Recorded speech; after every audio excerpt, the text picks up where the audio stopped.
네, 반갑습니다. 방금 소개받은 이인숙입니다. 방금 전에 우리 위원님께서 여쭈셨어요. 주민자치위원회하고 주민자체하고 무엇이 다를까? 아셔요? 조금 궁금하시죠? 제가 정확하게 두 손에 쥐어드리도록 하겠습니다. 자, 오늘 제가 준비한 게, 자, 왜 영어로 why 주민자치인가에 대해서 제가 가져와 봤습니다. 지금 여기 보시는 것처럼 우리 시흥시 17개 동에다가 인구가 45만 명이에요. 엄청 늘어나고 있습니다. 다른 인구가 감소 내지는 급감하느라고 난리인데 아주 행복한 시흥시입니다. 부럽기도 하고요. 그래서 여기 보시는 것처럼 공무원은 그대로입니다. 1122명. 그리고 도서관이 11개예요. 제가 공부하는 시흥시민을 말씀드렸는데 홈페이지에 딱 가면 거기에 도서관이 쫙 나와 있어요. 그런 지자체 별로 많지 않거든요. 사실은 지자체라는 단어가 마음에 들지 않아요. 앞으로는 이제 혹시 개헌이 되면 지방정부, 시흥시 지방정부 이렇게 바뀔 것입니다. 그런데 어찌됐든 참 이 시가 뭔가 철학을 그 다음에 가치를 담고 있다. 저는 그렇게 보아지고요. 자, 저게 보시는 것처럼 자, 먼저 제가 가져왔습니다. 도입 부분입니다. 국가는 도대체 뭘 하는 건가? 국가의 책무를 보면 우리나라 헌법 전문에 뭐라고 나와 있느냐? 자, 지금 자손들의 안전과 자유와 행복, 제일 먼저 중요한 것이 안전입니다. 안전. 무슨 얘기냐? 국민 한 사람 한 사람에 대한 안전을 국가가 책임지는 것이 가장 기본적인 국가의 책무입니다. 그런데 우리 지난 역사를 돌이켜보면 국가와 국민의 안전과는 완벽하게 분리되어 있던 때 많이 있었습니다. 어젯밤에 월드컵 결승전에서 그 크로아티아가 이제 졌지만은 정말 잘 싸웠잖아요. 보셨습니까? 네. 그런데 그 아주 장대비 막대비가 쏟아지는데도 러시아 대통령 푸틴은 이렇게 우산을 쓰고 있지만 크로아티아 여성 대통령은 그 장대비를 주룩주룩 맞으면서 그 선수 하나하나를 이렇게 정말 격려해주고 이렇게 쓰담쓰담 해주는 거 보면 정말 마음이 따뜻하지 않았습니까? 이제 국가의 수장인 대통령이 정말 이 축구 선수 한 사람 한 사람이지만은 그 마음을 헤아려서 자 이렇게 토닥토닥 해준 그 모습을 보면서 정말 마음이 따뜻했거든요. 마찬가지 국가는 자 국민의 안전을 위해서 그러니까 그 무서운 트럼프 대통령도 북한 행군에 무슨 뭐 유해가 온다 그러니까 새벽에 이렇게 이 공항에 나오고 그런 모습을 보면서 아하 정말 이 국가가 무슨 일을 해야 하는지 우리가 다시 한번 생각해 볼 수 있는 기회. 그 다음에 이제 지자체는 뭘 해야 되느냐. 지방정부는 여기에 보시는 것처럼 역시 여기에 지금 이제 사무를 채울 때 주민의 편의와 복리 증진을 제일 먼저 생각해야 됩니다. 그러니까 우리 시흥시 공무들도 그 다음에 각 이 그 동사무소 아니면 동주민센터에서 동행정복지센터에서 이제 일하는 공무들도 가장 소중하게 생각해야 될 것 주민의 편의와 복리 증진을 제일 염두에 두고 자 거기에서 근무를 해야 된다라고 하는 그 두 부분을 생각하면서 역시 국가와 지방정부는 국민의 안전과 자유, 그 다음 행복, 그 다음에 편의와 복리 증진을 위해서 최선을 다해야 된다라고 하는 것을 제가 이제 먼저 이렇게 말씀드리고 싶었습니다. 자, 그렇다면 지난 정부 30년 동안, 문민정부 30년 동안 이 각 정부마다, 각 대통령마다 자, 지금 그 중점적으로 추진했던 그런 업무 내용을 바탕으로 표방했던 그런 슬로건이 있었습니다. 가장 대표적으로 87년에 등장했었던 게 여기서 지금 문민의 정부 그러면 누구 대통령이 생각나냐면 김영삼 대통령, 그 다음에 여기서 국민의 정부 하면 김대중 대통령 87년이 아니라 그 다음에 여기서 참여정부 하면 노무현 대통령이 그 다음 국민 성공시대 우리 모두 성공하고 싶어서 MB 대통령 때 그죠? 그 다음에 국민 행복시대를 주장했었던 박근혜 대통령 그 다음에 작년 5월 10일 날 자, 사상 최초의 정말 초유의 사태였었던 국정농단으로 인하여 1년 반 빨리 자, 지금 그 갑작스럽게 우리가 대선을 치러서 5월 10일 날 임기가 출범한 문재인 대통령이 내건 슬로건은 다 같이 한번 읽어보십니다. 국민 주권 시대. 당연히 우리 국민 주권 시대. 이상하네. 여기서 국민이 실질적인 주권자다 뿐만 아니라 여기에서 지금 보시는 거 다음 페이지에 보면 다 나올 수 아닙니다. 조금 더 넘어가야 되네. 여기에서 지금 보시는 것처럼 국민 개개인이 권력의 여기서 지금 생성과 과정에 직접 참여한다. 바꿔 말씀드리면 우리나라 헌법 제1조 1항에는 대한민국 민주공화국이다. 민주라는 단어가 분명히 들어가 있습니다. 공화국이다. 공공성을 늘 먼저 생각하면서 함께 번영을 누리는 그러한 공화국을 거기서 명시해 놓고 있고요. 그 다음에 이제 1조 2항에 국민은 우리나라의 모든 권력은 누구에게 있고? 국민에게 있고 누구로부터 나온다? 국민으로부터. 주권은 제 국민에게 있다는 것이 분명히 거기 명시되어 있습니다. 근데 그러면서도 불구하고 그럼에도 국민이 실질적인 주권자임을 다시 한번 강조하는 이 문재인 대통령은 여기서 뭘 강조하냐면 직접 민주주의와 주민 참여와 다 같이 한번 읽어보십니다. 진짜 주민자치를 이 대통령이 강조하고 있죠.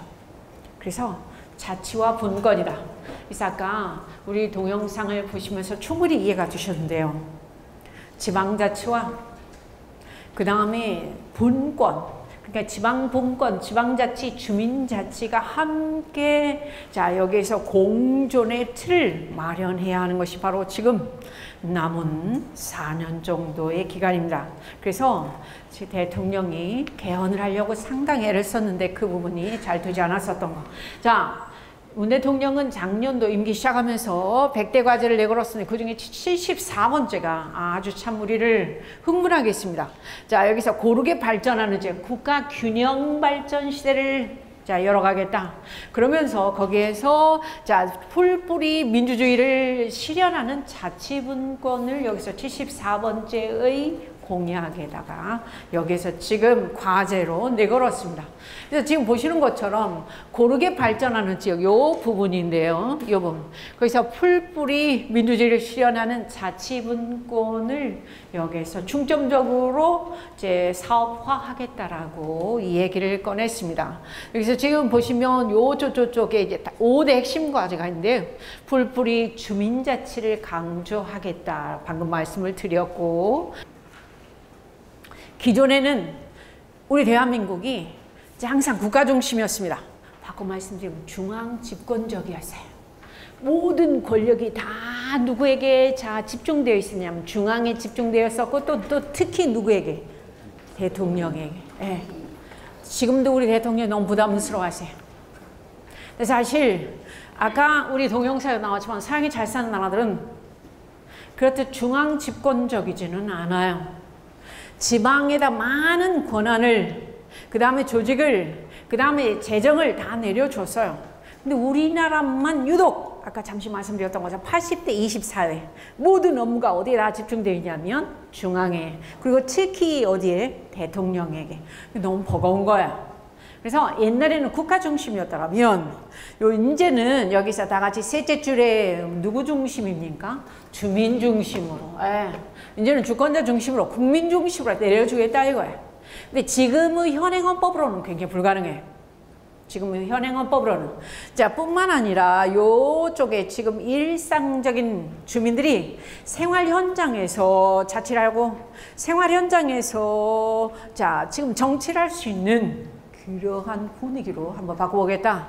그러면서 여기서 아래로부터 주민주권주의를 한번 실천하는 그런 틀을 마련하겠다. 이렇게 얘기를 하는데 그러면서 여기서 지금 주민자치 시대가 오는데 잠시 자, 제가 재미있으시라고 그러니까 도입 부분이 이제 끝나서 여기 보시는 것처럼 이제 남학생이 자기 여자친구를 위해 가지고 저렇게 아주 참 배려심 깊은 이 컨닝 페이퍼를 발바닥에다 만들어.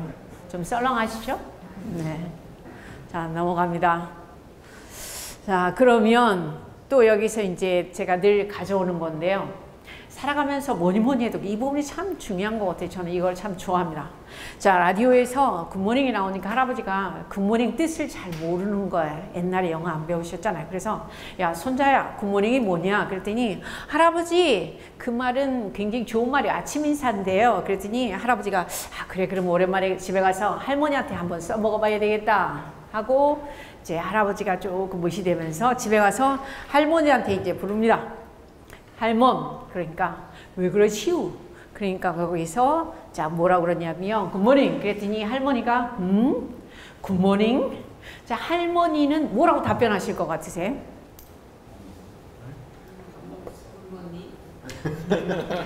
굶었니? 또 우리 위원장님 밥 먹었어요. 그러니까 사람은 항상 내가 아는 범위 내에서 생각하고 답변하고 그래요. 그죠? 그러니까 할머니는 항상 여기에서 굿모닝 그랬더니 거기에서 정답이 뭐냐면 시래기국이요. 시래기국이요. 좀 썰렁하시죠? 네, 살아가면서 한 이불을 덮고 40년을 산 부부도 저렇게 소통에 문제가 생길 수 있다. 그래서 정말 소통은 중요하지만 때에 따라서 너무 어렵기도 하다. 정답이 없다. 이 말씀 드리고 싶어서 있습니다. 자, 왜 주민자치인가? 네. 아까 분명히 제시되었었어요. 대한민국은 어떻게 보면 지금 현재 굉장히 위기의 국면에 접어들었습니다. 가장 대표적인 어떤 위기 상황을 이렇게 만드는 첫 번째 요인이 인구 문제죠. 그 다음에 또 경제도 한몫하고 있습니다.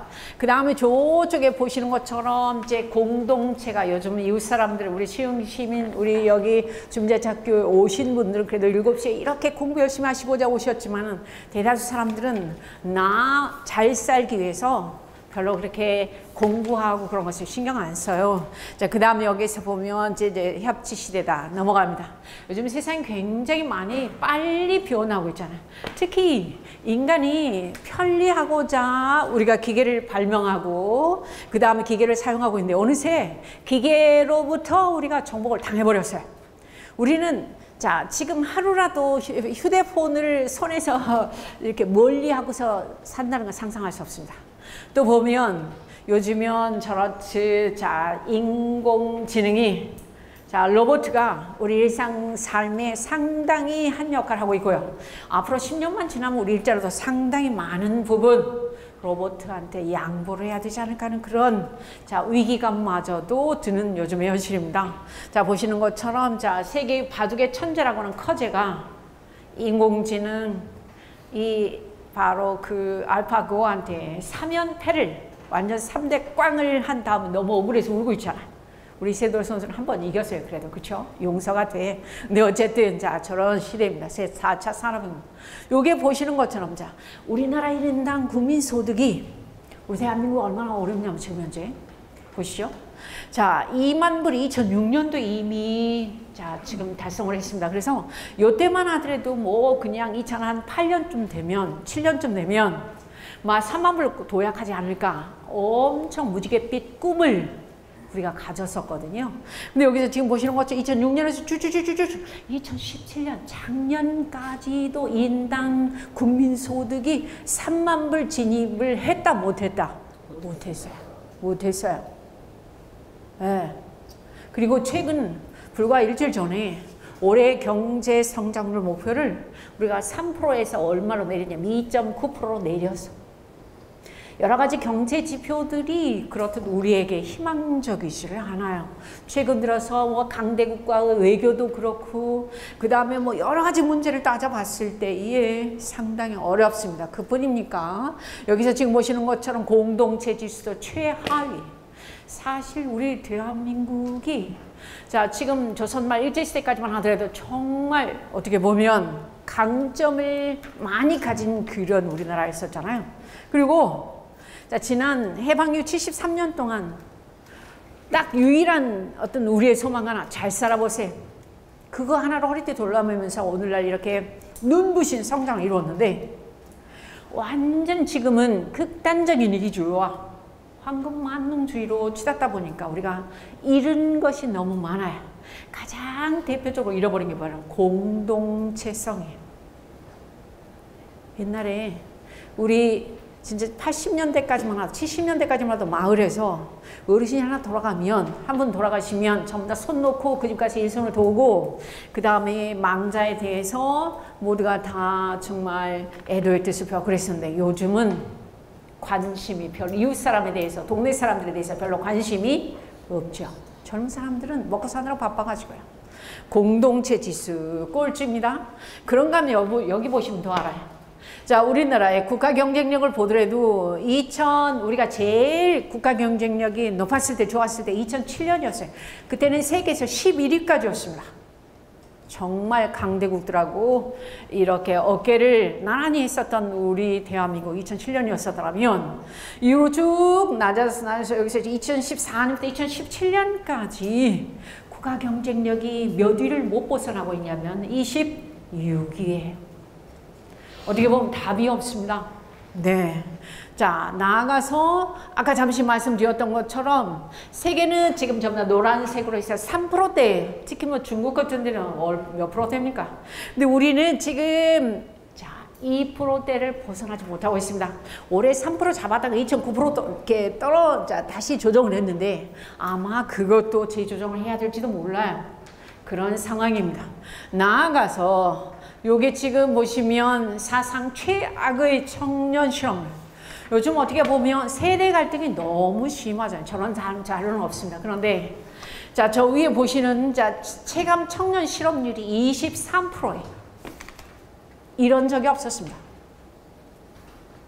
90년, 2000년대 초까지만 하더라도 대학을 졸업하면 어느 정도 직장을 구하는 것은 별로 문제가 되지 않았어요.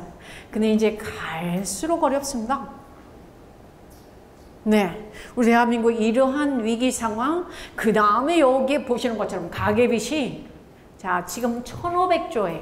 우리나라 1년 예산이 몇 조냐면 올해 476조 정도 돼요. 그러니까 얼마만큼 거금이 가계빚으로 지금 현재 묶여 있는지 우리가 알 수 있습니다. 이걸 보더라도 야, 참 심각하구나. 네.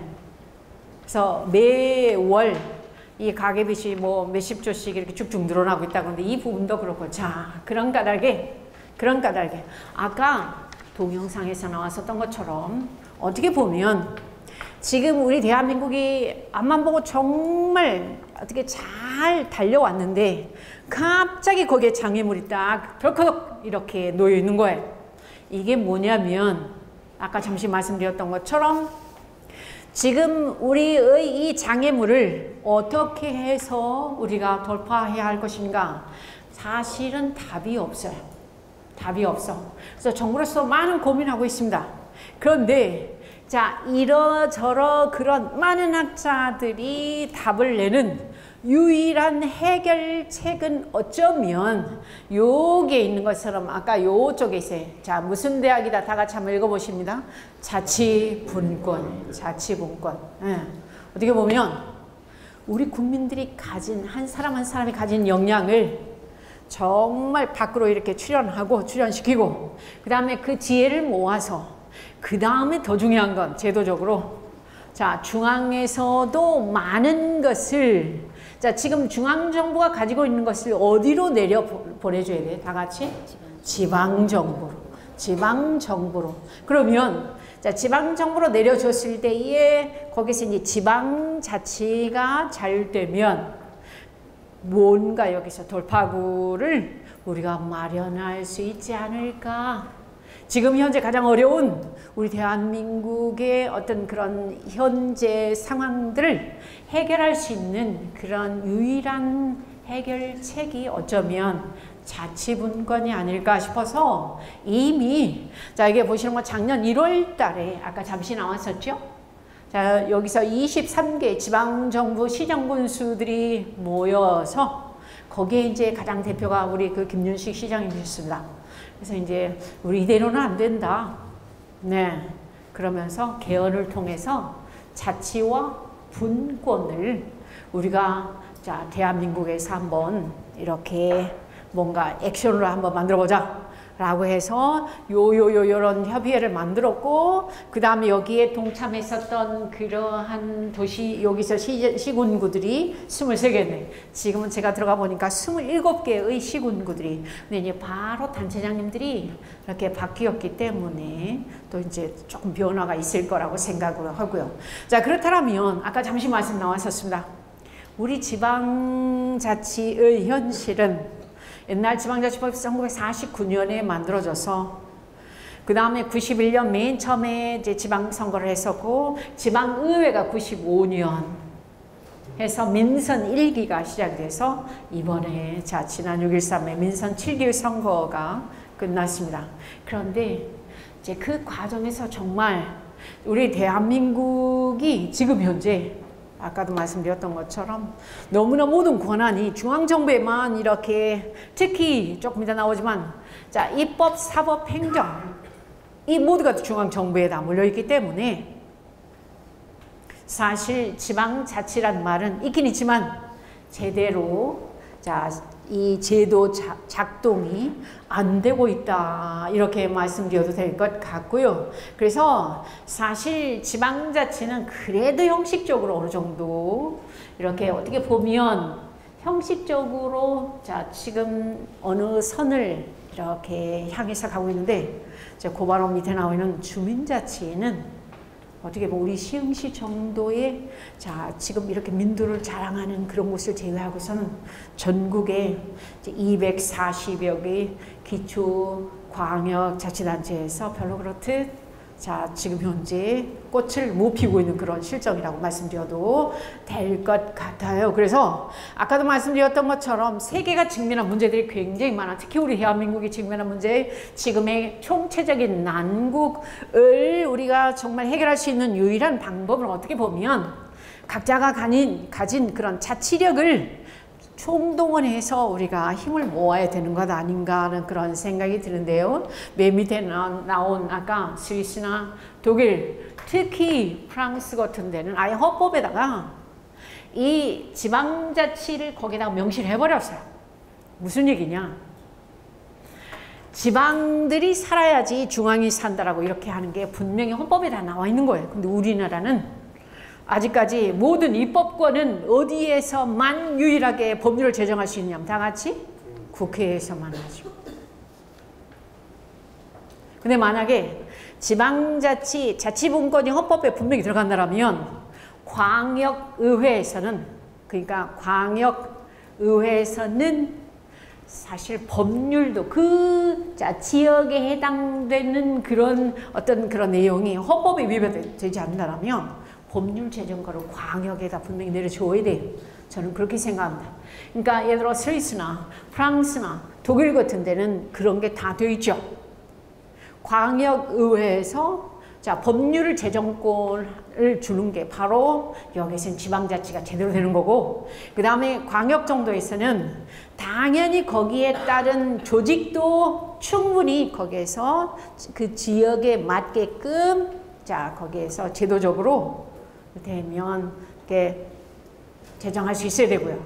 그러니까 여기서 우리나라는 지금은 헌법과 그 다음에 법률은 국회에서만 제정하는 것으로 되어 있는데, 우리나라 이 부분이 지방자치가 상당히 잘못되었다. 아까도 말씀드릴 수 있을 것 같고요. 자, 그렇다면 지금부터 이제 본격적으로 주민자치가 자 언제부터 시작되었는가? 우리 주민자치 위원님들이니까 주민자치는 사실 역사적으로 따져봤을 때 자 지금 몇천 년의 어떤 그런 나이를 먹었다고 할 수 있어요. 옛날 국가라고 하는 것이 없을 때 도시라고 하는 것이 작동됐어요. 도시에서 아테네라고 하는 데 있어요. 그리스의 아테네. 근데 거기에서는 어떠했었냐면 인구가 채 10,000명이 안 됐어요. 근데 거기에 10,000명이 안 됐는데 그때는 싸움을, 전쟁을 너무너무 많이 하니까 어떤 일이 벌어지냐? 10,000명이 사는 도시국가에서 이제 필요한 법률이 있고 세금도 내야 되고, 그 다음에 거기에서도 나름의 규범이 있어야 돼요. 예를 들어서 이웃집 아내를 또 다른 지나가는 여성을 함부로 손을 대거나 그렇게 하면 절대 안 되죠. 그 다음에 우리 도시의 기밀을 다른 도시에다 갔다가 누설한다든지 그러면 안 되죠. 그래서 거기에 필요한 규범들을 정할 수 있는 그런 의회가 필요했어요. 의회 같은 것이. 근데 거기서 사람들이 전부 다 10,000명 중에 6,000명이 추첨을 해가지고 거기에서 이제 들어올 수 있어요. 6,000명. 그 6,000명이 자, 뭘 하느냐. 총회를 하는 거예요. 주민총회.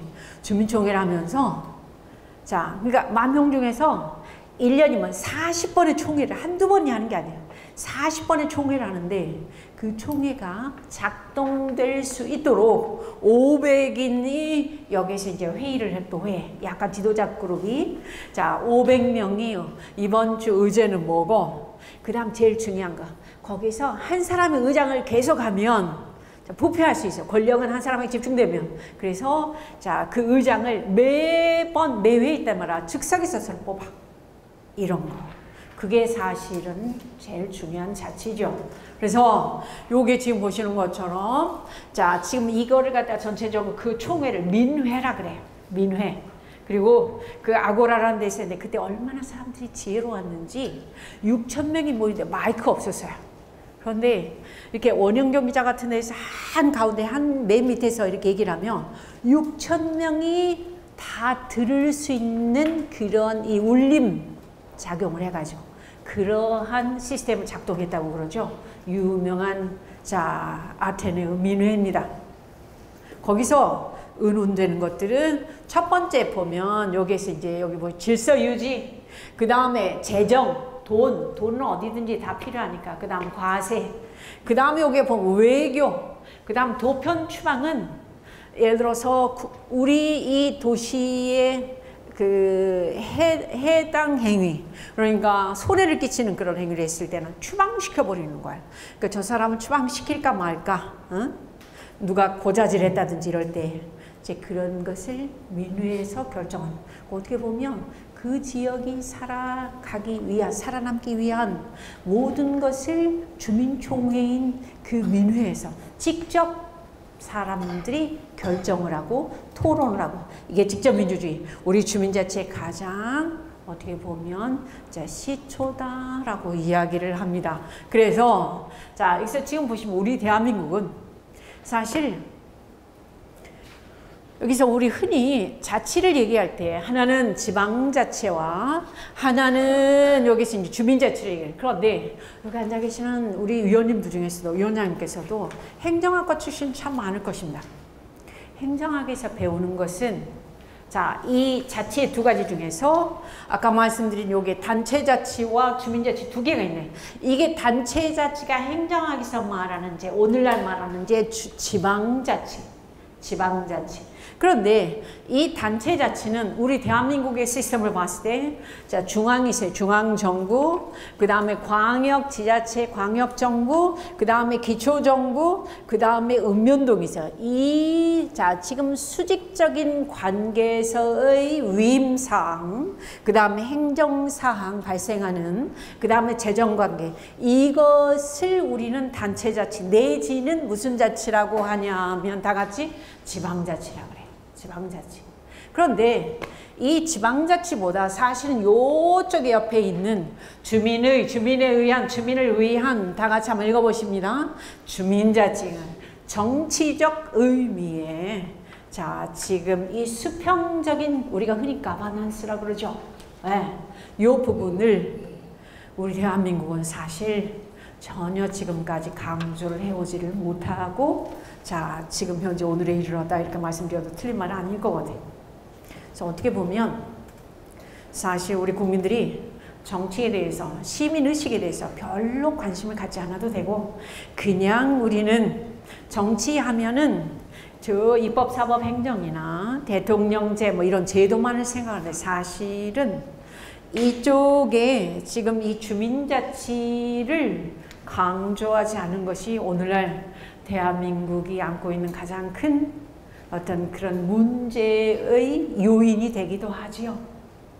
사실 이렇게 부지런하고 이렇게 정말 정이 많은 우리 5천만 그 백성들을 대상으로 주민자치를 강조했으면요, 저는 굉장히 오늘날 우리 대한민국이 역동적인 힘을 발휘할 수 있지 않을까 하는 그런 생각이 드는데 그 부분이 조금 아쉽기도 합니다. 다시 한번 말씀드려요. 이 단체자치 제도 자체는 아까 분명히 여기서 나와서 얘기가 언급이 되었는데요. 지금의 어떤 그런 그 중앙 집권적인 시스템으로는 사실 대한민국이 안고 있는 여러 문제들을 여기서 풀어나기에 적절하지 않습니다. 이제 우리 대한민국은 요쪽으로 얘기한 것처럼 오른쪽에 주민자치 또 내지는 생활자치라고 그러는데, 자, 지금 우리 생활 현장에서 지금 모든 그런 정책이 지금까지는 중앙에서 밑으로만 이렇게 일괄적으로 획일적으로 진행되어 왔던 것들이 이제는 밑에서 위로 올라가고, 그 다음에 주민들이 의견을 내면서 참여를 통해서 의사를 전달해서 위로 올라가도록 하는 그러한 요 주민자치가 상당히 이제 앞으로 탄력을 받을 거다, 이렇게 얘기를 하고 싶어요. 자, 그렇다면 잠시만요. 아까 우리 위원님이 여주셨던 건지 되게 어려운데 어렵진 않아요. 한번 보시죠. 주민자치위원회가 언제 시작이 됐는지 잘 들으시면 쉬워요. 97년이었습니다. 때는 바야흐로 97년 12월 15일 날 이제 김대중 대통령이 대통령 선거에서 당선이 돼요. 근데 김대중 대통령은 이제 100대 선거 공약을 내걸어, 100가지를. 근데 그 중에 뭐냐면 하나가 읍면동 기능 전환이에요. 무슨 얘기냐면, 원래 읍면동은 언제 만들어졌냐면요, 일제시대 때 만들어졌어. 근데 일본은 이미 만들었다가 없앴죠. 근데 일제시대 때 일본이 우리나라에다 읍면동을 만든 이유는 이제 이 세금을 강제로 수탈하기 위해서 그 집안에 숟가락 젓가락 하나 있는 것까지 다 뺏어갔잖아요. 그러니까 그걸 철저하게 규명해서 세금을 더 많이 아주 철저하게 걷어가기 위한 어떤 전진 기지가 바로 지금 현재 읍면동이거든요. 그래서 이 읍면동을 지금 97년도에 12월 달인가 98년, 99년쯤 없애려고 했어요. 그때 또 뭐가 많이 이렇게 우리 집집마다 많이 이렇게 보급이 됐냐면, 혹시 PC라고 들어보셨어요? 옆으로 돌아가서. 이제 96년, 7년대만 하더라도, 지금 정확하게 20년 전만 하더라도 우리 위원님들 허리춤에다가 뭐가 드르륵 해가지고 눈을 이렇게 하고 다니셨어요. 뭘까요?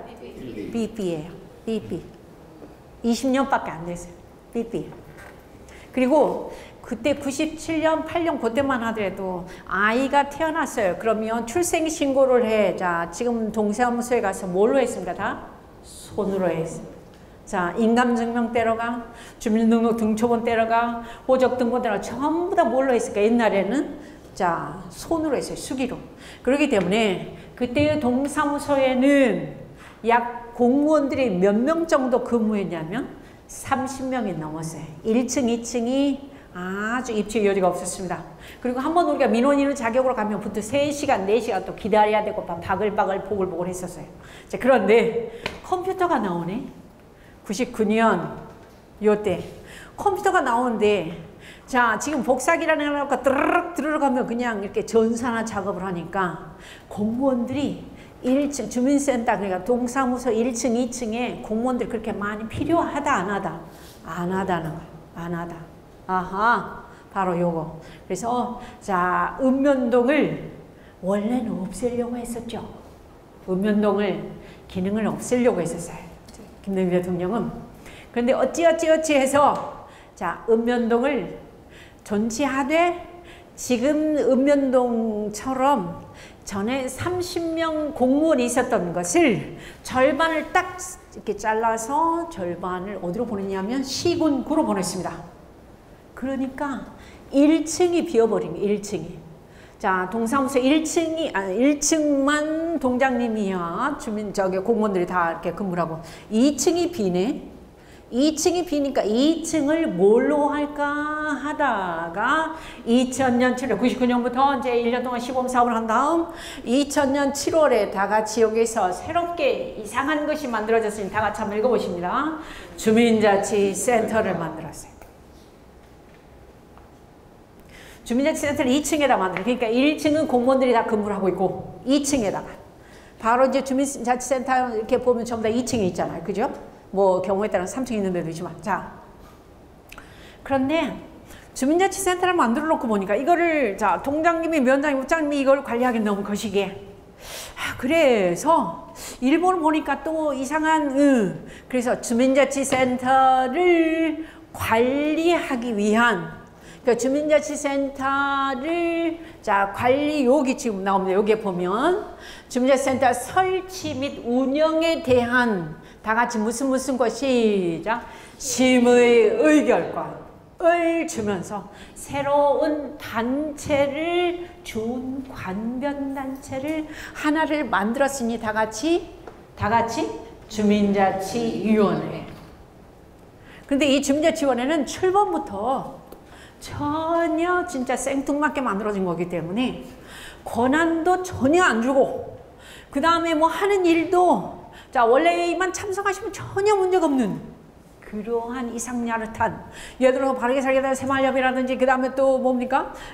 또 하나 뭐죠? 바르게 살게 새마을협 그 다음에 자율방법들 이런 곳은 전부 다 보면 그 사회단체 뭐 이렇게 그 기금을 받지만 우리 주민자치위원회는 여기 앉아 계신 우리 위대하신 우리 위원님들은 전부 다 없는 시간 내서 정말 지역을 위해서 봉사한다는 그런 헌신한다는 그러한 전제하에 주민자치센터 설치 및 운영에 대한 심의 의결권만 주고 그 다음에 어떻게 보면 동장, 면장, 읍장의 자문기관처럼 어떻게 이상하게 또 선거 때는 이런저런 그런 공직선거법을 전부 다 적용을 받는 아주 이상한 그런 이 단체와 그 다음에 기관을 만들었으니 그 이름하여 주민자치센터와 그 다음에 주민자치위원회라. 이해가 되십니까? 다시 한번 되십니까? 그래서 주민자치위원회는 사실 원래만 참석하시면 돼. 전혀 문제되지 않아요. 근데 이제 원래회의도 사실 따져보면 거기서 주민자치센터에서 가장 중요한 기능 여기서 6가지가 있어요. 제일 먼저 다 같이 무슨 기능이냐면 다 같이 한번 읽어보십니다. 주민자치 기능이에요. 근데 주민자치센터에서 주민자치위원님들 스스로도 그렇지만 주민자치 기능을 제대로 하고 있는데 있다 없다 다 같이 없어요. 그냥 문화여가 프로그램만 하고 있어. 그러니까 그것도 처음에 만들 때 이상하게 만들었기 때문에 단지 거기서 문화여가 프로그램만 해. 프로그램. 그럼 평생 옆에 자 지금 교회도 성당도 복지센터도 복지관도 전부 다 똑같은 저런 거 하고 있어. 그러니까 뭐가 평생 학습기관하고 그런 시설과 다른 게 뭐가 있냐고. 문제 있는 거죠. 그 다음에 원래 회의할 때도 봐봐. 자, 지금 읍면동장님은 옆에 장관 오셔가지고 이제 시군구에서 협조상, 지시상, 전달상 하셔가지고 옥상 30분 하시고, 그 다음에 이제 읍면동장님 가시면 고맙고 안 가시면 덜 고맙고 하여튼 간에 거기에서 있으셔가지고, 주민자치위원장님은 의결해야 되니까 거기서 따당땅 몇 차 원래 시작하겠습니까? 그래갖고 뭐야 또 여기서 전달상 확인하시고, 그 다음에 이번에 무슨 뭐 몇 명이, 그 다음에 거기에 보면 뭐 기금이 얼마고, 그 다음에 강사 몇 명이고, 그 다음에 과목이 몇 개 이런 거 뚜루룩 매번 분기별로 똑같은 얘기, 그 다음에 협조상, 시설, 전달상에 대해서 이번에 어디가 쭈쭈쭈쭈쭈쭈쭈 하다 보면 또 30분, 20분 딱 가버려.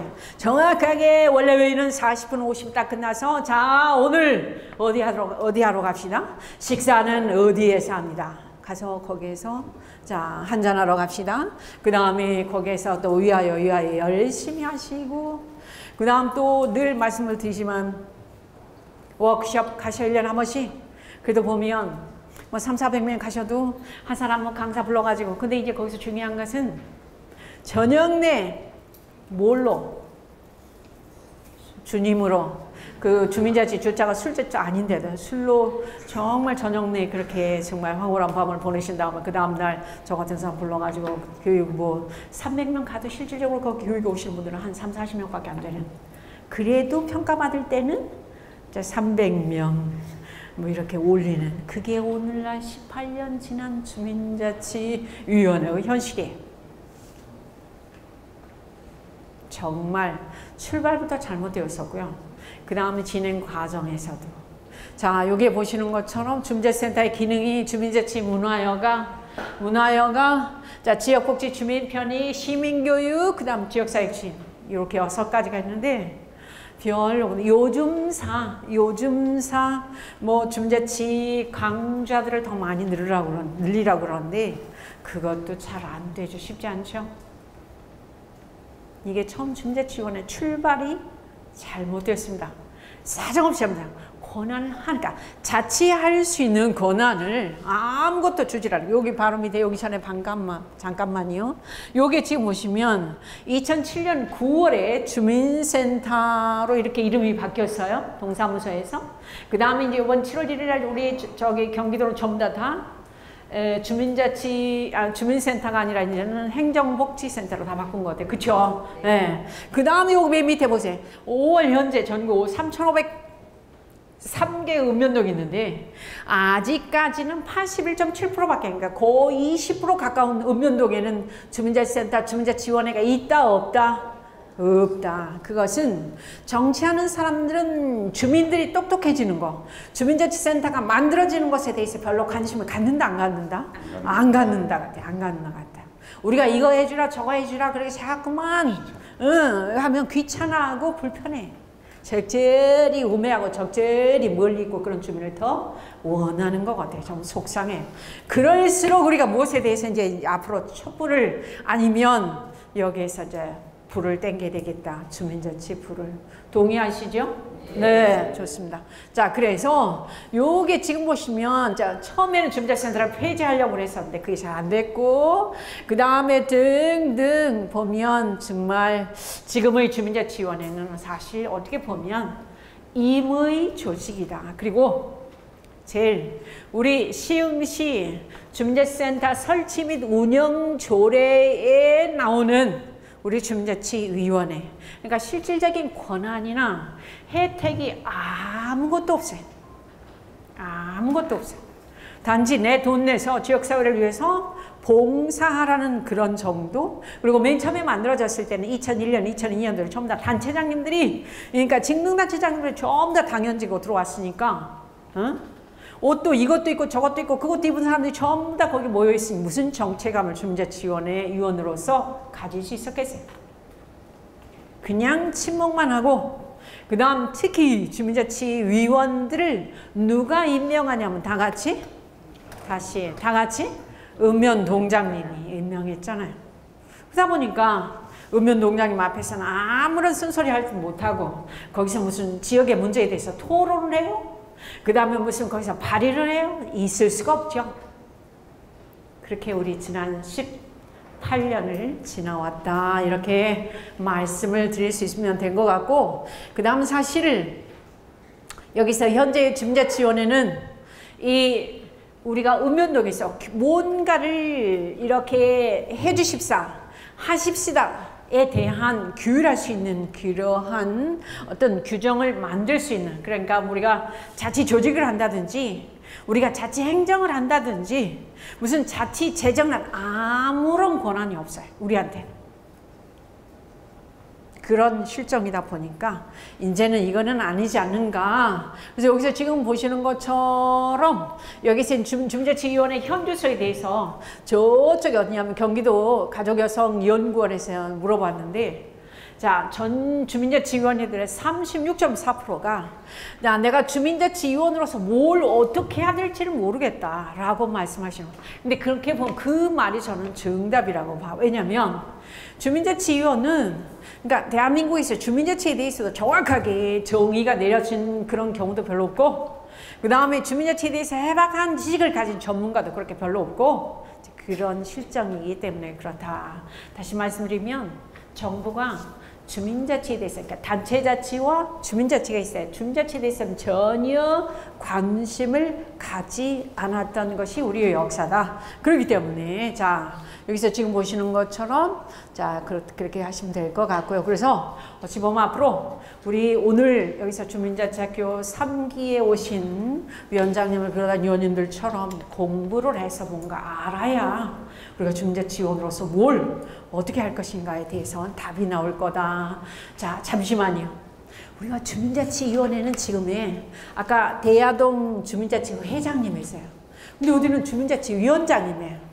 그러니까 주민자치위원회는 사실 보면 그렇듯 법적으로 그렇게 의상을 가진 그러한 기구는 못 돼요.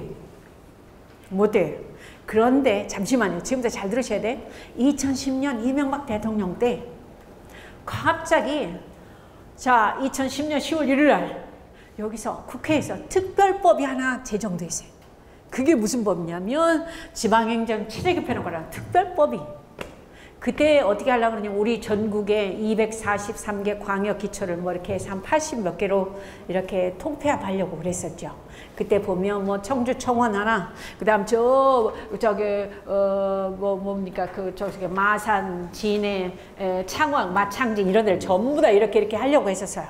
그러면서 지방행정 체제 개편에 관한 특별법이 2010년 10월 1일에 통과됐는데 거기에 소중한 문구가 하나 들었으니 바로 다 같이 무엇을 둘 수 있다. 다 같이 오게 시작.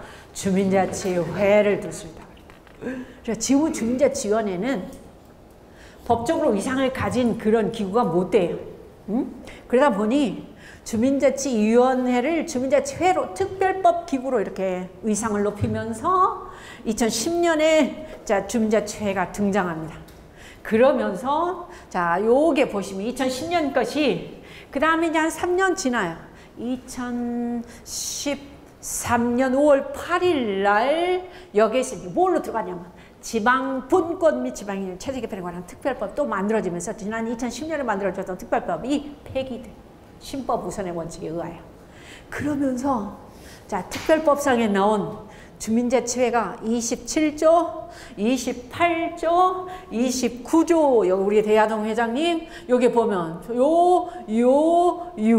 그래서 기존의 주민자치위원회는 사실 자 어떤 주민자치위원으로서 뭘 어떻게 행동 활동해야 될지, 그 다음에 뭐 책무 이런 것들이 아주 자 지금 정해진 정도의 범주 안에 있었더라면, 갇혀 있었더라면 주민자치회는 자 지금 특별법상의 공식 기구로 이제 아주 어엿하게 자리를 매김한데 이 부분 보십니다. 보시죠. 자 보시죠. 지금의 주민자치위원회는 여기에 보시면 맨 밑에 있는 요 기능밖에 안 해요. 주민자치 기능은 그냥 원래에 참석하시고 마을 청소하시고 침묵하시고 복지하시고 이렇게 하면 돼. 그런데 잠시만, 아까 우리 국장님이 말씀하셨어요. 아니다, 그 협의회장님 말씀하셨는데 지금 시흥시 주민자치회 뭐 TF에서 지금 거기에 그 뭐랄까 조례를 만들었다 그랬잖아요. 표준조례.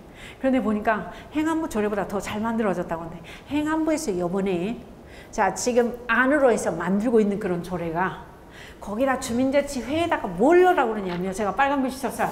요게 보시는 것처럼 다 같이 무슨 총회?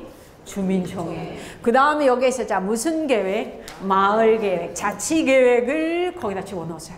그런데 주민자치회로 되어도요 사실 주민총회, 마을총회 하기가 굉장히 어렵습니다. 그 다음에 또 여기에 보면 자치계획 하기도 어려워요. 잠시만요. 요 지금 주민자치 기능을 떠나서 주민자치회가 되었을 때 우리 자 지금 대야동과 한 3개 신천동과 그쵸? 두 개입니까?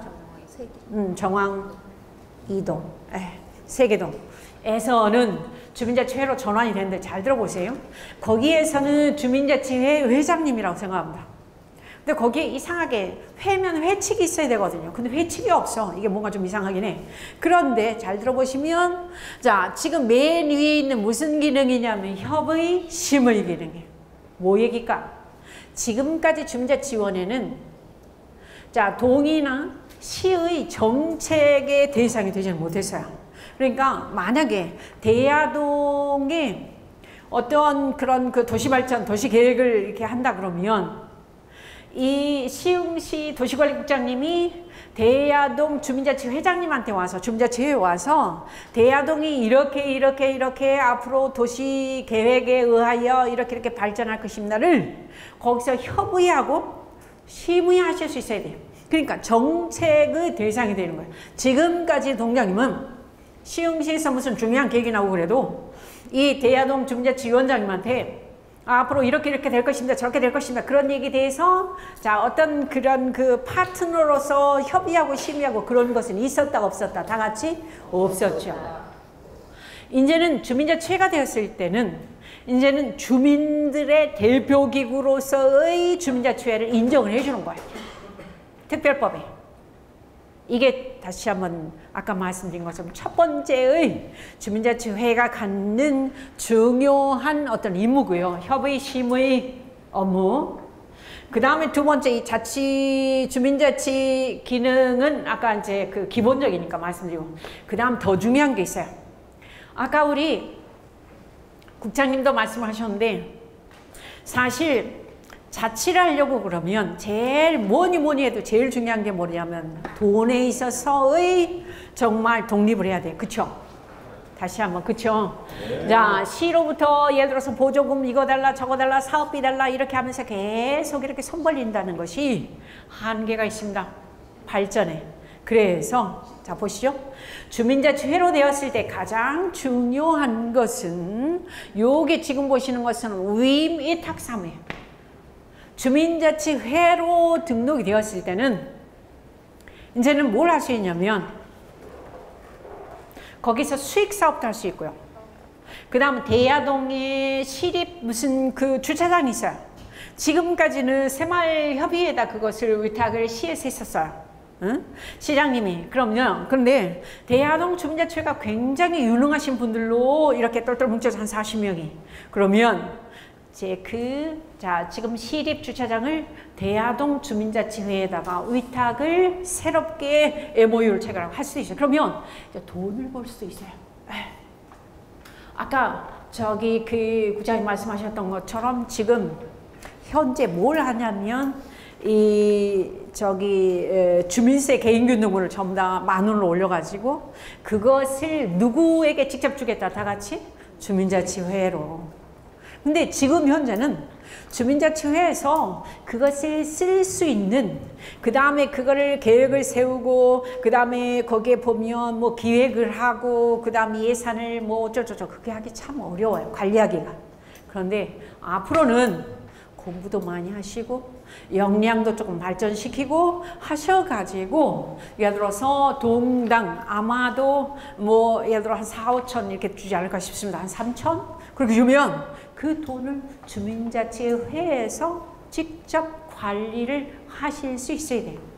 그러니까 예산을 계획을 수립하고 그 다음에 거기서 실행을 하고 그 다음에 마지막에 결과 보고까지가 투명하게 될 수 있어요. 그러니까 그렇게 되려면 첫째 누가 조금씩 더 공부를 지금보다 더 하셔야 되냐면 다 같이 주민자치위원님들이 하셔야 돼요. 주민자치위원님들이 하셔야 돼요. 그래서 저쪽 유럽을 가서 보면 그러니까 북유럽 같은데 특히 스위스 같은데 조금 이따가 나오지만 그 독일 같은데 프랑스 같은데 지역이 그냥 그 사람들은 성당이나 교회를 늘 자주 다니니까 우리처럼 이 집이라고 하는 게 어떤 그 뭐랄까요 거주보다는 우리는 투자에 뭐 또 뭐 이렇게 자꾸 여기 이사로 가잖아요. 근데 거기는 오랫동안 사니까 구태여 행정이 그런 힘을 발휘할 필요가 없어요. 주민들이 지역에선 다 알아서 세금도 알아서 거기서 하는 일도 전부 다 자치를 하면서 거기에서 살아가는 게 몸에 다 배어있죠. 근데 우리는 지난 73년 동안 해방 이후에 오늘날에 정말 이렇게 우리가 잘 살 수 있는 것은 전부 다 우리의 손가발 역할을 해준 것들이 우리가 정말 지역에서 주인 역할을 하지 않아도 될 수 있는 누구 역할이 제일 컸었다라고 볼 수 있냐면 다 같이 자 저는 행정이라고 그래. 행정이 정말 우리의 손과 발이 다 되어줬었죠. 이제는 우리 각자가 조금씩 더 노력해야 되지 않을까 하는 생각 하면서 여기 지금 보십니다. 그래서 주민총회에 대해서는 제가 조금 이따 더 말씀드릴게요. 그 다음 여기 보시죠. 지금 진행 중인 주민자치회는 자 보십니다. 아까 2013년 5월 8일 날 지방분권 및 지방행정 체제 개편을 관한 특별법을 만들어서 그 다음에 거기에서 이제 그때는 행자부라고 그랬습니다. 이 행자부에서 주민자치를 어떻게 할까 한 다음에 자 일단은 시범사업을 하니까 돈을 1억씩 주자. 특별교부세 해가지고 전국의 31개 읍면동을 대상으로 여기에서 2013년 7월부터 쭉쭉 이렇게 그 진행을 해왔습니다. 그때 난리였죠. 전국이 떠들썩했죠. 주민자치로 된다 그러니까. 그랬었는데 여기서 이제 두 번째 2016년에 또다시 제2차 자 그때 행자부에서 전국의 읍면동 주민자치회 시범사업을 또 이렇게 그 공모를 내걸었습니다. 거기에서 등장한 게 여기에 보면 18개 해가지고 지금 현재 총 전국의 주민자치회가 몇 개가 있냐면 49개가 있어요. 49개. 그리고 각 자치단체별로 이제 단체장님이 한 두세 개씩, 두 개씩 하고 있는 데가 되게 많아요. 네. 자, 그 다음에 여기서 네, 여기 보십니다. 49개가 잘 되고 있는데 잘 되는 것 같지는 않아요.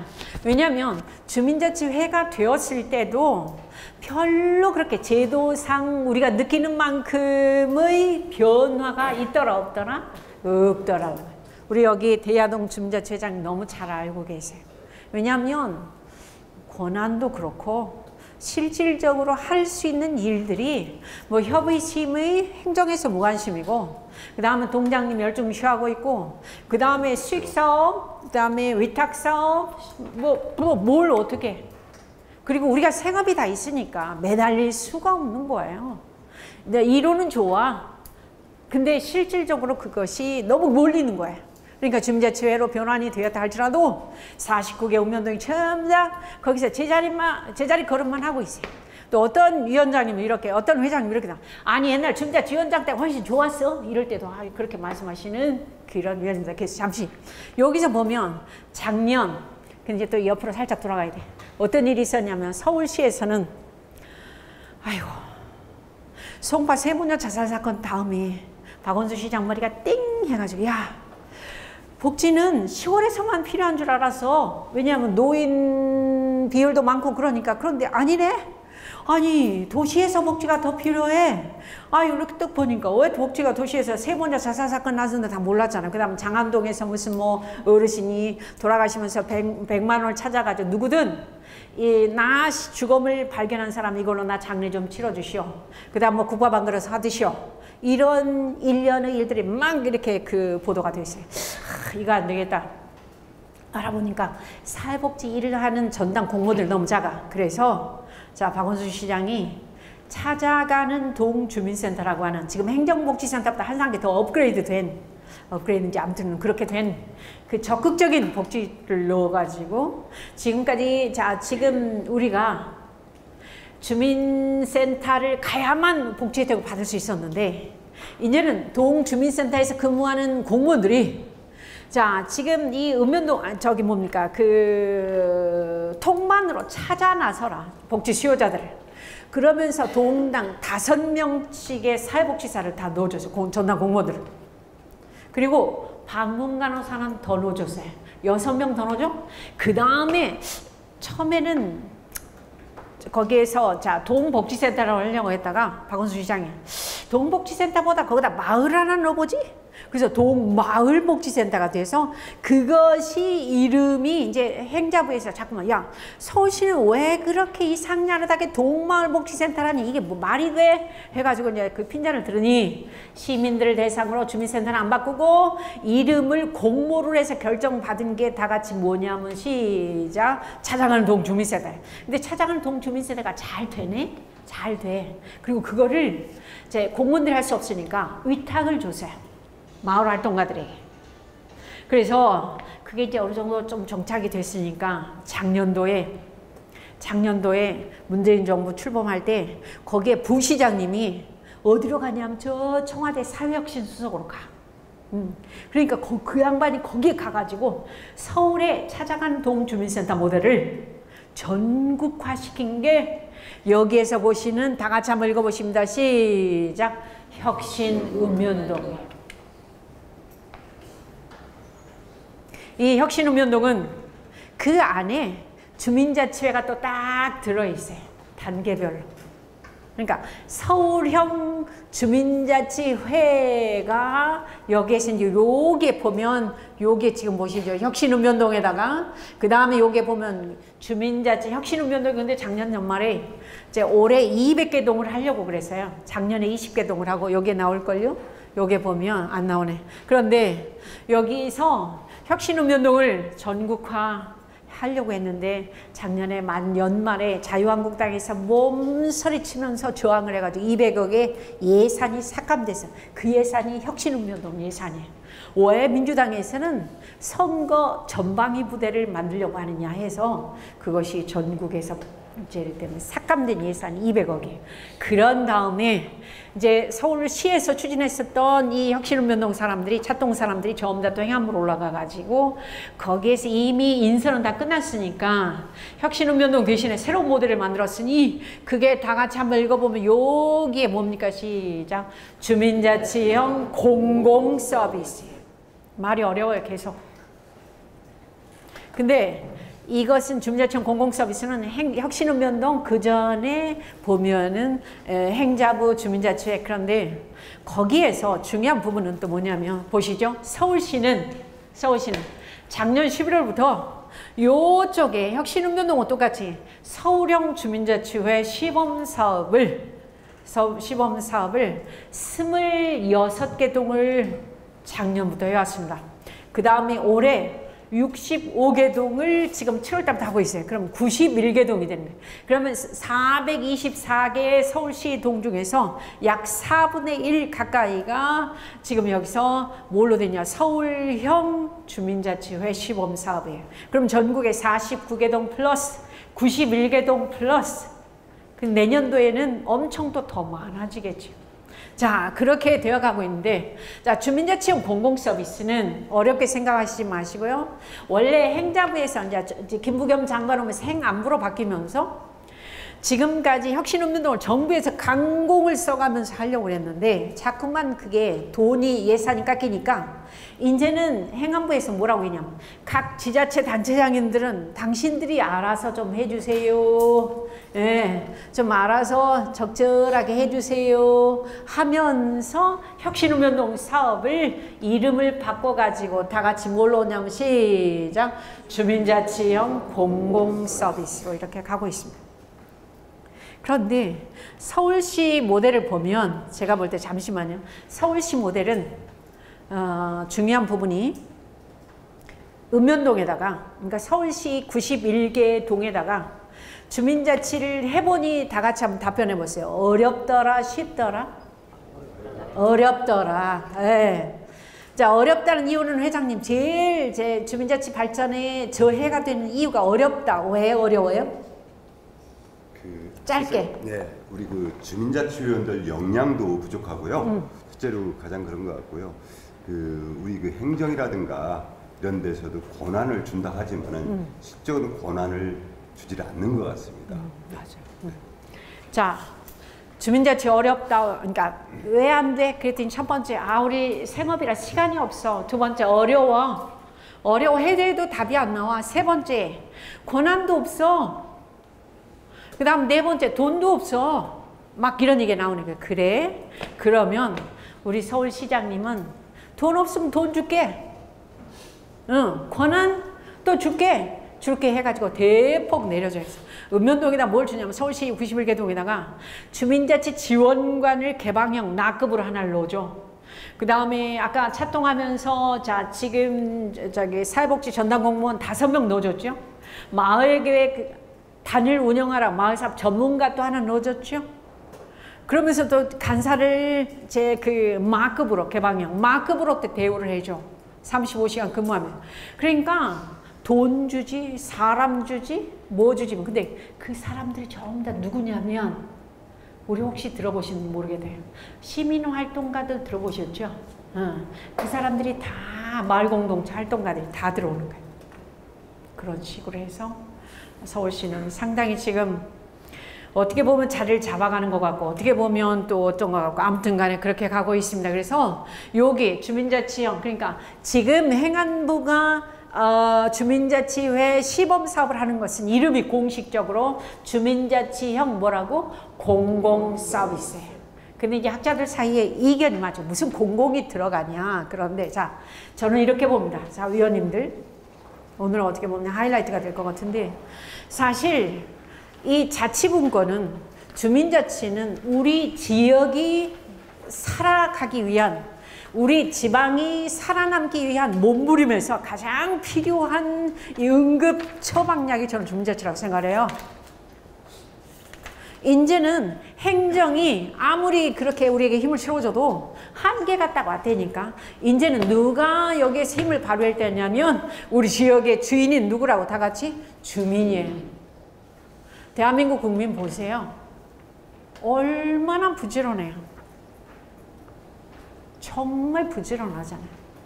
부지런해. 저 12년 독일 유학을 했지만 거기서 보면서 느낀 것은 정말 독일 사람 게으르다. 유럽 사람 게으르다. 원칙만 좋아하고. 우리 대한민국 국민 정말 부지런하고 또 정이 넘쳐요. 눈빛 한번 보세요. 정말. 그 난민 저기 사람들 갖다 다 이렇게 감춰주고 밥 주고 그런데 어디가 있어요? 자, 이렇게 정이 많고 이렇게 정말 부지런한 대한민국 국민들이 사실 개인의 출세를 위해서는 나 혼자의 입신영달을 위해서는 밤잠 안 자고요. 정말 허리띠 졸라면 부지런히 공부하고 일합니다. 그런데 이 문제는 그 부지런하고 그 훌륭한 각 개인들이 전부 다 어디에 숨어버리냐. 집집 말아라 숨어 해가지고 마을로 동네로 안 나와. 개인 자체는 80점 90점을 줘요. 근데 마을로 동네로 안 나와. 특히 훌륭한 사람들, 돈 있는 사람들, 출세한 사람들일수록 마을과 자 지금 이웃에 관심을 둔다 안 둔다? 안 두잖아. 바로 이거예요. 주민자치는 뭐냐면 결국은 뭐냐면 주민자치센터를 통해서 우리가 각자가 가진 이 역량을 마을로 동네로 이렇게 자 끌어내는 것, 이것이 어쩌면 가장 중요한 이 주민자치의 핵심이 아닌가 저는 그렇게 생각합니다. 정말 우리 각자는 훌륭하잖아요. 그 다음에 여기서 지금 보시는 것처럼 주민자치는 민주주의의 꽃이에요. 자, 우리 대한민국이 지금 현재 어떻게 보면 가장 어떤 그런 그 위기에 봉착해 있는데 이 위기를 탈출할 수 있는 유일한 어떤 수단이 저는 어쩌면 이게 주민자치다. 우리 각자가 스스로 지역의 문제에 대해서 관심을 가지고 그러니까 먼저 마을로 나와야 되겠죠. 대문을 열고 아파트 문을 열고 동네로 나오고 그 다음에 마을로 나오고 그 다음 지역으로 나와서 이웃과 함께 지역에 눈을 뜨고 마을에 눈을 뜨고 그 다음에 거기에서 이제 주민으로 나와야 돼. 근데 사실 우리는 지금까지 전부 다 어떠냐면 주민등록만 되어 있지 우리 동에 대해서 우리 동장님이 누구고 그 다음에 이웃에 누가 살고 별로 관심이 있다 없다? 없죠. 없어요. 우리가 하루에 인터넷은 수시간 하지만 내가 살고 있는 내 동네에 동장님 한 번 누가 물어보면 몰라. 그리고 내가 지역의 주인이 누구냐 이렇게 생각을 물어보면 다들 시장님 그 다음에 국회의원님 그 다음에 뭐 시의원님 이렇게 돼요. 답변하시죠. 근데 사실은 지역에서 그분들은 다 선출직이세요. 그냥 왔다 가는 손님에 지나지 않아. 가장 소중한 지역의 주인은 누구냐면 다 같이 나예요. 나 주민이에요. 주민. 그런 생각을 우리가 못하고 지난 70여 년을 살아왔는데 이제는 여기에서 자 스스로 우리가 지역을 위해서 일할 수 있도록 이게 주민자치다 저는 생각을 하고요. 결국 저렇게 나와서 서로 소통하고 춤추고 그 다음에 거기에서 힘을 우리가 발산하면 지역이 얼마나 잘 살아지겠어요. 정말 저는 거기가 정답이 있다라고 이렇게 말씀을 드리고 그 다음 아까도 말씀드렸던 것처럼 대다수 왜 주민자치인가 했을 때 자 여기서 보면 이제 건강한 주민들이 분명히 있는데도 우리는 다 놓치고 있다. 이제 그런 교육을 받은 적도 없고 그 다음에 여기에서 보면 아까 잠시 말씀드렸던 것처럼 우리가 민주공화국이다라고 하는데 민주란 단어에서도 별로 생각을 해보질 못했었고 공화국이라는 부분에 대해서도 그런데 이제는 우리가 공공성에 대해서 내가 지금까지는 나 개인의 출세를 생각했었다면 이웃에 대해서 그 다음 동네에 대해서 마을에 대해서 한번 생각해보는 그런 기회를 가질 필요가 있겠다는 그런 생각이 들고요. 자치분권 사례로서 제가 제일 이렇게 좋은 사례로 우리 시흥시 이미 정왕이동 이쪽에서 어린이 주민자치원이 잘 되고 있지만 평내동이나 남양주시 거기에 가서 보면 주민자치위원님들이 청소년 주민자치회를 그러니까 청소년 자치위원회를 이미 여기서 2013년부터 지금 5기를 거기에서 이렇게 작동시키고 있는데요. 일단 34명, 38명 경우에 따라서 좀 오르락내리락. 처음에는 성적 우수자들을 뽑았답니다. 그런데 나중에는 자기소개서를 가지고 오고 공부를 조금 못해도 정말 봉사정신 투철하고 남에게 배려심 깊은 그런 왜 막 땀 찍찍 흐리고 그런 애들 있잖아요. 그런 애들 중심으로 해서 자 2월 달에 자기소개서를 바탕으로 해가지고 먼저 자 처음에는 초등학교까지 있는데 초등학교를 이제 너무 어리니까 빼고 중학교 1, 2학년하고 그 다음에 고등학교 1학년까지 해서 걔들이 오면 제일 먼저 거기에 있으니 MT를 지들끼리 딱 2박 3일 떠나보도록 하는 거예요. 그러면 거기에서 자 자기 각자가 가진 숨은 끼와 리더십이 다 거기에서 이제 발현되는 거예요. 그걸 보면서 누가 어떤 소양을 누가 어떤 성격을 애들이 그 갔다 온 다음에 거기에서 이제 회장을 뽑고 부회장을 뽑고 그러는 거예요. 근데 그렇게 해서 매월 원래를 그들에게 하도록 해. 근데 주제를 이번에는 이걸로 해볼래 저걸로 해볼래 뭐 지들이 먼저 딱딱 회장단에 와가지고 이번 달에는 우리가 회의 이걸로 해보겠습니다 저걸로 그렇게 해서 그들이 나온 안건들은 가능하면 주민자치위원회에서 다 이렇게 다 이를테면 그 수용을 하고 제안사항 같은 것도 그렇게 해서 아주 분권이 자치가 굉장히 잘 되는 사례로 근데 아까 분명히 말씀드렸지만 우리 정왕 2동 3동 그쪽에도 충분히 잘 하고 계시기 때문에 제가 이제 이렇게 사례를 소개를 해드리고요. 그래서 여기서 지금 보면 이제 결론 부분인데 우리가 생각하는 자치와 참여 사실 어렵거든요. 이제 대안이 뭐냐면 이제 여기 보시는 것처럼 직접민주주의제다. 그러니까 우리가 스스로 지역에서 주인 노릇을 하면서 주인들이 거기에서 이제 뭔가를 논의 토론하고 의결해서 우리의 힘을 의결을 밑으로부터 위로 올려보내는 그러한 주민자치가 우리 땅에 정착이 된다면 얼마나 좋을까 하면서 여기서 이제 주민자치, 주민총회 이렇게 쭉쭉쭉 이렇게 말씀드리고 싶고 사실 여기 4번에 있지만 권력은 쪼갤수록 투명해진다. 위에서 많이 갖고 있으면 있을수록 거기서 자 권력은 성능상 부패하기 마련이고 그 다음에 거기서 부조리가 발생할 수밖에 없어요. 근데 그걸 쪼개면 쪼갤수록 투명해진다.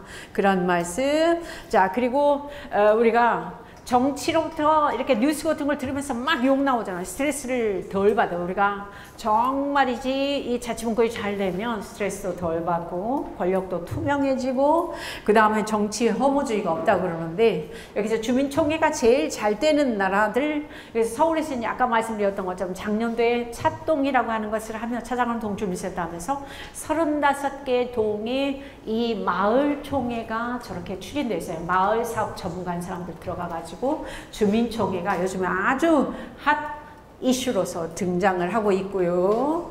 그 다음에 이렇게 보면 올해도 지금 이제 주민총회가 이렇게 저렇게 열리고 있습니다. 지금 현재. 그래서 주민총회는 사실 이제 주민자치회가 여기에 보시는 것처럼 지역의 모든 단체들을 다 끌어모아요. 앞으로 한 5년만 지나면 그렇게 되어서 주민의 가장 대표 기구가 주민자치회가 되었을 때에 거기에서 모든 뭐 세금이라든지 그 다음에 뭐 의제들을 주민총회를 통해서 주민자치회가 여기에서 지금 계획을 수립을 하고 그 다음에 거기서 의결이 되게 전자투표 있으니까 요즘은 뭐 몇백 명이 있어도 전부 다 순간 뚝뚝 나올 수 있도록 하는 그렇게 그래서 주민총회라고 하는 것이 아주 좀 뜨고 있다. 그래서 저쪽 광주광역시에 가서 보면 7마을총회라는 것도 하고 그 다음에 또 보면 저쪽에 그 고양시 풍산동에 거기서는 한 350명 정도가 모여가지고 이 주민총회 하는 것을 올해 3회차 이렇게 봤는데요. 정말 사실 아까도 잠시 말씀드렸던 것처럼 주민총회 하기가 주민자치회 정도에서는 정말 어렵더라 이런 말씀 제가 그 장소를 보면서 이렇게 말씀드렸고 이제 작년 재작 요게 지금 보시는 것처럼 35개의 조를 짜가지고 저렇게 하더라는 거 말씀드리고 2월 달에 11월 달에 하고 네, 저기서 보시면 그래서 주민총회가 제일 잘 되는 데를 저는 서울이 아닌 지역에서는 저는 고양시 풍산동이라고 이렇게 말씀을 드릴 수 있을 것 같고요. 자, 광주광역시에서도 이제 주민총회를 했었던 거 저렇게 말씀을 드리고 싶고, 네, 이제 주민총회 원조로서 제일 제 주민총회가 잘 되는 스위스의 글라루스 칸톤이라는 데 있었는데 칸톤이 구예요. 구에서는 저게 보니 저렇게 딱 빈 공터가 있어요. 인구는 4만 명인데 구예요. 근데 이 장소가 1년에 한 번씩 저기가 꽉 차. 5월 첫 번째 주 일요일 9시면. 그래서 사람들이 여기서 지금 이렇게 다 차는 거예요. 이렇게. 거기에서는 매년 세금을 얼마 낼 것인지, 그 다음 거기서 의제가 다 사전에 한 10명, 20명의 의제를 다 내면 그것을 의제를 낸 사람들 거기서 이제 설명을 해. 그랬을 때 찬성, 반대를 주민들이 여기에서 이제 어떤 형식으로, 여기 보시죠. 찬성 하면 빨간 거. 예, 가부, 여부에 대해서 이렇게, 자, 지금 색종이로 이렇게 하는 그러한 그거. 근데 2013년도에는 스위스 정부가 이제 부르카를 입고 다니는 거를 이제 국법으로 금지를 시켰어요. 그랬더니 이 글라루스 칸톤에서는 우리는 관광객이 필요하니까 저렇게 입고 다닌다고 우리를 해코지하고 그런 거 아니에요. 우리는 좋아. 해서 주민총회에서 부르카 입고 다니는 것을 허용을 해요. 그리고 스위스는 18세 이상만 선거권을 주는데 이 글라루스 칸톤에서는 주민총회 할 때 16살 이상이면 다 참석할 수 있어요. 그래서 이 부모들이 16살 되면 다 아이들 데리고, 자, 지금 5월 첫 번째 일요일에 아침 9시에 교회 성당 안 가고 이리로 나와서 5-6시간을 비를 맞고도 다 주민총회를 참석을 하고, 그래서 이제 어쩔 때는 높은 경우는 20%도 되고 어쩔 경우는 4%, 5%, 1%도 돼. 그래도 거기에 대해서 결정된 사안에 대해서 전혀 이의를 대지 않는다라고 하는 거. 그래서 어떻게 보면 이제는 아까도 말씀드렸던 것처럼 이제는 우리 주민자치가 잘 되면 마을에서 주인이 아까 말씀드렸던 누가 돼야 된다고 다 같이 주민이 직접 우리가 정치에 참여할 수 있어요. 직접 민주주의, 그 다음에 주민총회 이렇게 돼야 되지 않을까 하는 그런 생각이 되고요. 전에는 우리가 못 살 때는 선진국에서 다들 막 벤치마킹에다 뺏겨갖고 쓰느라고 정신이 없어요. 이제는 정답을 우리가 찾아 나서야 됩니다. 동의하시죠? 자, 특히 옛날에는 자, 사공이 많으면 배가 어디로 간다고 그랬냐면 산으로 간다. 요즘은 사공이 많으면 배가 더 빨리 가. 누구는 구글 검색하고 누구는 네이버 닷컴 들어가서 다 검색 해가지고 더 훨씬 지혜를 모으면 집단 발상이 되어서 더 잘 빨리 갈 수 있어요. 그게 오늘날입니다. 세상이 이렇게 변해서요. 자, 마지막 정답.